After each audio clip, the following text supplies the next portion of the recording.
In this interview, we will dive into what Black & Veatch stands for as a company and the fascinating background of its chairman and CEO, Mario Azar.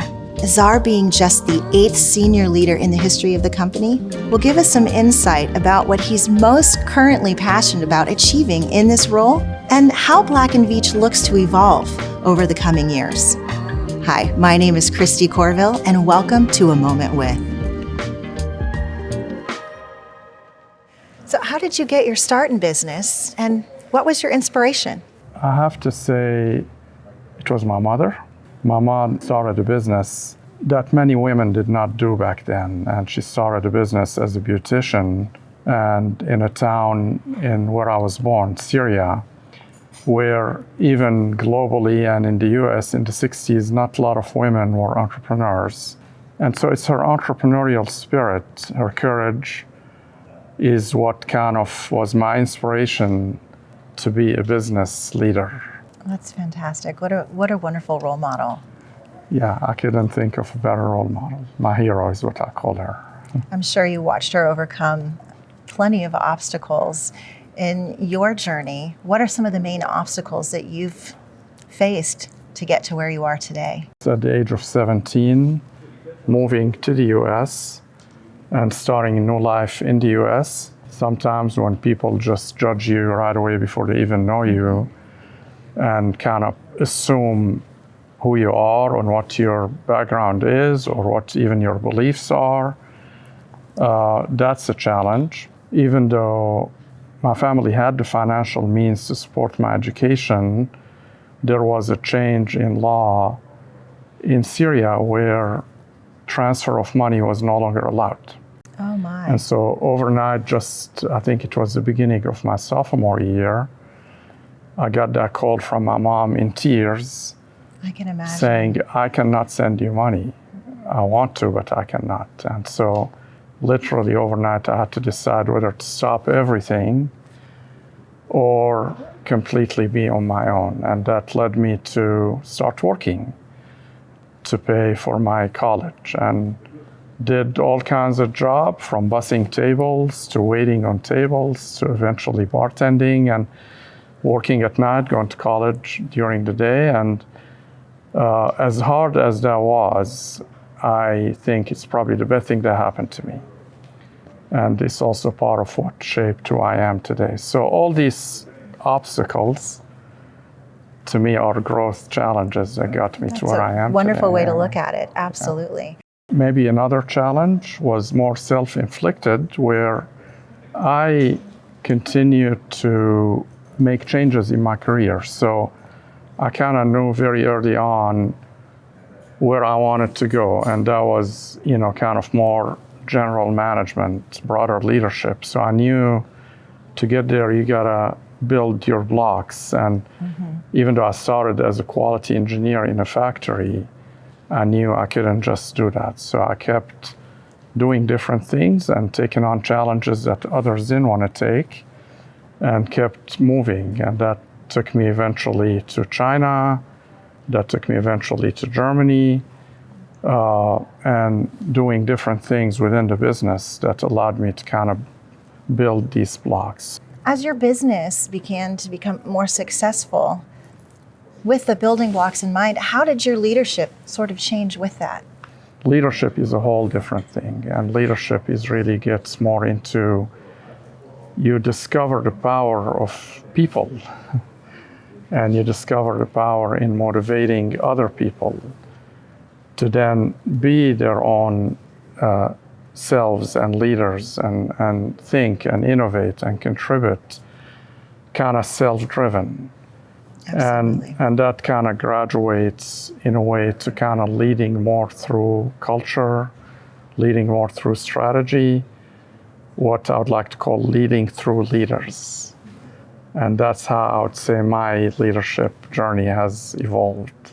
Creating them as their own leaders Right. kind of builds the team. I like that. Yeah. I like that. And Black & Veatch, really, we're a company of people. We create solutions to challenges in the infrastructure space.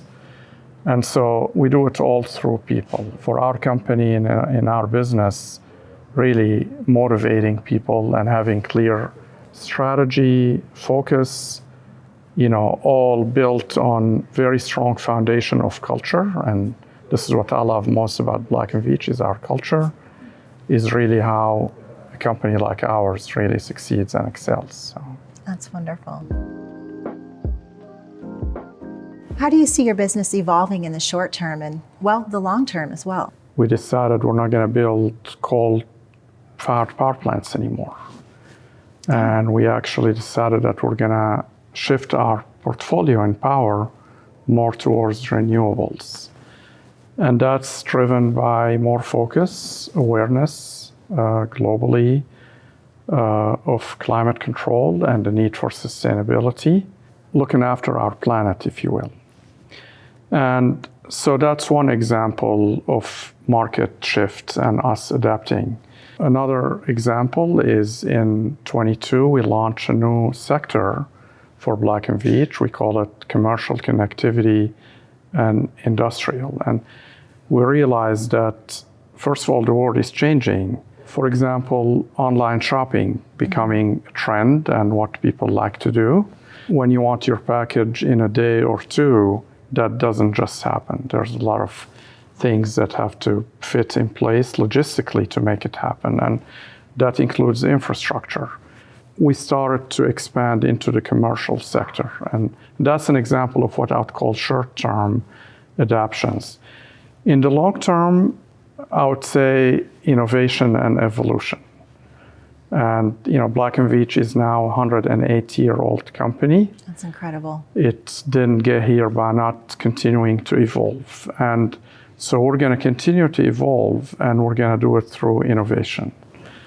We have great minds at work, and we want to continue to do things faster, better, smarter. That's really the long-term vision, to continue growing the company and keep it relevant for hundreds more years. Absolutely. I have no doubt that won't be the case. Yes, absolutely. The more diverse your talent is, the more people feel included. That's how you could innovate.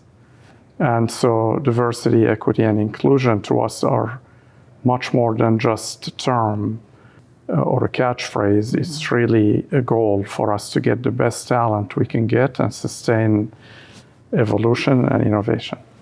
What has been the single biggest change in the industry since you've started? Sustainability, I would say, has been the biggest shift in the industry. And that's also shifting now towards some new frontiers, like hydrogen as a fuel instead of gas. And we have been working on hydrogen and focusing on hydrogen as the next fuel, if you will, of choice. Today, Black & Veatch is building the largest hydrogen production and storage facility in the world. Wow. And so that's also driven in a way by sustainability. The other one is more focus and need for resiliency. So things like cyber attacks are things we read about and hear about more often than we would like. That really requires resiliency in infrastructure. You don't want your power to go out because of a cyber attack, or for your water source to be sabotaged, or for the internet to be cut off. And all these are real threats today, sadly. And so resiliency becomes really another major shift in the industry. What never shifts is that you have a client. You always have a client, and you always need to understand what your client needs. Mm-hmm.